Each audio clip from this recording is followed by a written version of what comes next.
Hey guys, Paul here from familywheels.ca, and this week we're looking at a car that since 1964 has been synonymous with sporty, aggressive styling and rugged rebel attitude, the Ford Mustang.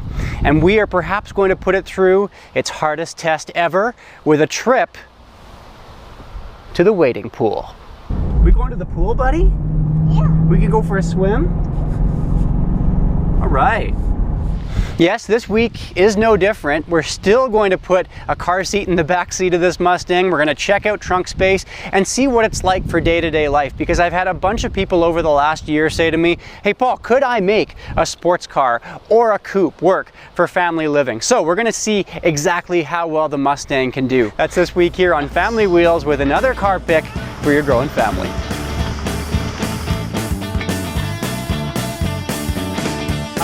I always see the size of his bag. So if you don't really get the Mustang and what all the fuss is about or why it has this iconic status to it, let me just break down some of the numbers for you. This car has been featured in over 3,000 feature films since it was first invented over 50 years ago. It has 9 million likes on its Facebook page. It's the best-selling sport coupe in the world, and now that it's being sold for the first time in Europe and Asia, it has actually become the best-selling sports car in Germany, outstripping the likes of the Porsche 911, a car made in Germany. People love this car, and because of that, it's also the most customized vehicle on the market in North America. So people really get behind these things and want to make them their own, which explains why there are so many different trims and different packages that you can get with a Mustang from the factory. This new 6th generation Mustang that came out in 2015 has a plethora of engine choices. It means that you can get into a Mustang starting at about $27,000. You get a base V6 model on board there, and then for people who want a more fuel efficient yet still stylish looking Mustang, you can get into a now EcoBoost engine, which gives you a turbocharged, more eco-minded Mustang. Or here we've got the GT today that I'm driving around with that classic 5-liter V8 sound. And if you want to get really crazy, you can look at some of the Shelby tuned editions of the Mustang as well. So we're looking at a spread here from about $27,000 for a price tag all the way up to about $85,000, and you really are running the gamut in terms of madness there as well. So this GT that I've got here today, this 5-liter, just growls its way along, and I'm so pleased to see that it's being given to me here today as a stick, a 6-speed manual transmission, which is what you get standard on this vehicle. You have to pay $1,500 more for an automatic. Cool to see that these days in a world where you're getting paddle shifters, continuously variable transmissions, and more automatic transmissions out there, even in sports cars. This 6-speed manual just brings this car to life. And because I have a soft top here this week as well, you put down that top and it's just like I'm riding around in my motorcycle. Wow. I have that same thrill with the top down, shifting through the gears, but I'm able to drive this thing around with my wife up front, my kid in the back seat, in the car seat. So it's kind of like that fun of a motorcycle while you have a bit more convenience of a car as well. There have been so many times this week, and I drive a lot of cars, where I've kind of said to myself, how can I make this road trip, this little trip to the grocery store, a little bit longer? Or maybe I will go out for that coffee run with my colleagues, just because I love driving it around so much. It is a riot, and this 5-liter V8, that sound of it growling down the road is so addictive. And the look of it too. I mean, Mustang and Ford have really held on to some of those classic cues, that scooped out front grille, the nice long hood on it. And as a result, you wind up having this very modern looking vehicle that still has that Mustang signature look. Now, in terms of driver position with the Mustang, I really like what I'm seeing. I'm a tall guy, 6'2", and I thought that I might have some limited headroom in here, but I don't at all. I actually could wear a cowboy hat in here and be just fine. Legroom's excellent as well. One thing that drives me a little bit crazy about this car, though, is that I've got electric seats in this particular vehicle, so that every time I turn off the engine on this Mustang, the seats automatically slide back to make make entering and exiting the vehicle a little bit easier. Problem with that is that anytime I go to start the vehicle, the seat is starting way back in position until I start it, and then it'll slide forward into that sweet spot. So because this is a 6-speed manual, I have to kind of tippy-toe my foot way up onto the clutch in order to start it. That's a bit of a frustration. And the other frustrating thing about that feature is that if you do have somebody sitting behind you and they're already kind of scrunched up in that back seat, the seat's going to slide back and squash them even further. But driver position for the most part is fantastic. And another thing that I really like is the ride height. So I'm set nice and low, so I kind of feel like I'm driving a sports car, but not so low that I lose all visibility. And it also means that when I'm going over curbs, small curbs, speed bumps, that sort of thing, that I'm not having to worry so much about bottoming out. Then when we're looking at visibility in this car, it's fantastic too. A lot of times with these sports cars, you wind up suffering with visibility out of the back window or your blind spots. Total non-issue here with the Mustang. And then when you put the top down, I mean, there are no blind spots. It's pretty amazing. It is just like I'm riding around on my motorcycle because I have 360-degree vision. It's pretty cool.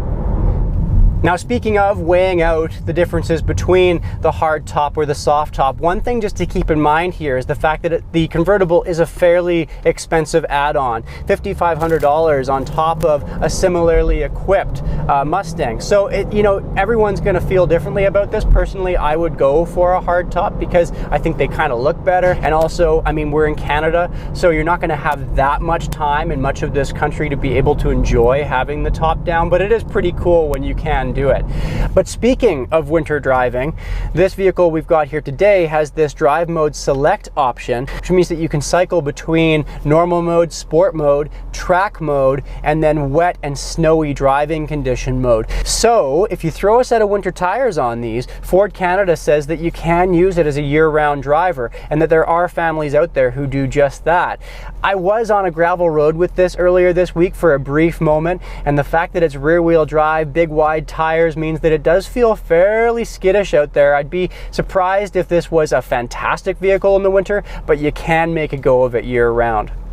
Now, one thing I really want to give Ford kudos for, and this is something that we'll see not just in the Mustang, but in models across the company's line, is this new Sync 3 infotainment system. We get this standard on the GT Premium vehicle that I'm in here today, and it is such a huge improvement over the previous Sync system from Ford. It's much faster to respond to your request. The touchscreen is much more sensitive.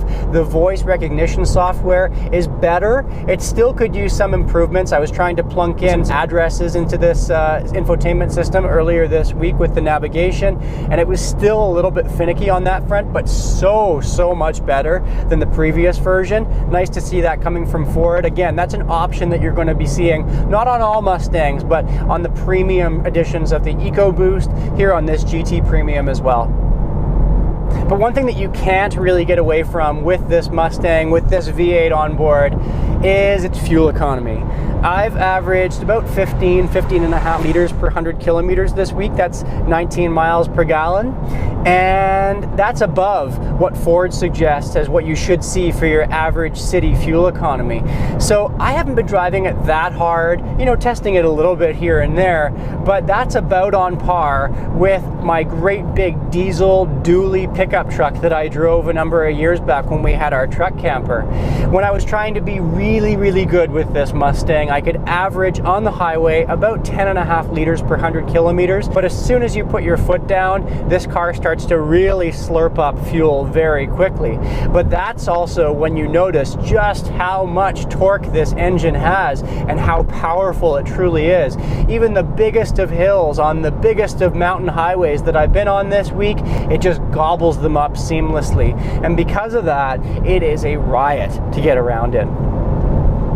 Okay, welcome to the back seat of the Mustang, where, as you can see, probably not designed for 6'2" adults. I am pretty crunched in back here, and my legroom's also pretty limited. I've adjusted the driver's seat to go as far forward as I possibly could while still reaching the pedals comfortably, and even still, yeah, I'm pretty jammed in back here. I could certainly go for a half-hour drive down the road, but a longer road trip, probably not. The Mustang has actually gotten a little bit smaller in its 6th generation because now it's being sold out in Europe and Asia, and it means that you need to have a slightly smaller vehicle for some of those those roads that are there. And so I was wondering if that meant that the interior had changed as well in terms of size. In fact, the interior has gotten a little bit roomier, but not really much to mention at all. Now, in terms of car seats, we've had Roger sitting back here all week, and in fact, it's not bad for front-facing car seats. Devin was up front and was able to adjust the front seat to a point where she was still comfortable, yet he had enough legroom to kick around back here. One thing I will note, though, is that this system for latching, this is definitely the hardest car that I've ever put a latching car seat into, because it is rather tight back here, and finding this safety strap to go behind the rear headrest as well, it was basically like putting the car seat in by braille. Another thing, and this is the same with any coupe or sports car, constantly having to sort of lean over and put your child into the car seat in the back row here gets a little bit old. It's not as convenient as it would be with a four-door vehicle, but that kind of goes without saying. I'm actually quite impressed with how well a front-facing car seat would fit in here, as well as a booster seat. But when it comes to rear-facing car seats, basically you're going to render the front seat completely useless at that point, because they do take up so much room. So for younger age kids and infants, rear facing still, probably not going to happen. Now, one thing that I don't love about the back seat here in the Mustang is the fact that when you put the seat forward to get out, the backrest slides forward, but the seat doesn't actually slide forward like you see in some coupes. It makes it a little bit easier to get in and out, so it means that my big spider legs have to kind of crawl over this front seat to climb out. But again, not a bad back seat, and certainly more comfortable than I was expecting. Now, when it comes to the trunk, a pleasant surprise here with the Mustang. You can see that we've got our standard amount of gear. You got a fold-up stroller back there, a diaper bag, a backpack, a couple of bags of groceries, and a soccer ball. You're not fitting much else in there, but it's really not that bad considering that you're in a sports car. I was expecting this to be a bit more of a challenge. Okay, so I wanted to see the difference between the hard top Mustang and the soft top. So I've actually stopped by North Star Ford here in Calgary to look at the two and compare them in terms of trunk capacity. And I've learned something a little bit interesting here, which is that if we look at the hard top, you can see that the dimensions are actually exactly the same as they are in the soft top. However, to store the roof, you need this soft top storage area up here, and that means that it's gobbling up a fair bit of height in the trunk, and we don't have that here in the hard top. Another thing that we have in the hard top that we don't have in the soft top is that the back seats can actually fold forward. So if you had to store something, travel around with something a little bit longer, even a pair of skis perhaps, you'd be able to put those seats down and that could work for you. So something just to keep in mind, especially with that height of the trunk, if you're looking at the two and wanting to figure out which one to go for. So, can the Mustang work as a family vehicle? I know it's not the most practical of choices, but that trunk is a little bit bigger than I expected. There's a bit more room in that second row than I expected as well. I know that you might have a hard time convincing your partner of this case, but if you had the family minivan or an SUV for trips to Costco and for shuttling kids to soccer and that sort of thing, yeah, sure. Why not? Mustang is a family car. You can let me know what your thoughts are below. You can leave comments on our Twitter page as well, @FamilyWheels. I'd love to have you chime in. You can also find all of our reviews at familywheels.ca. Thanks for tuning in and have a great week. I'm gonna get back behind the wheel of this thing while I still can.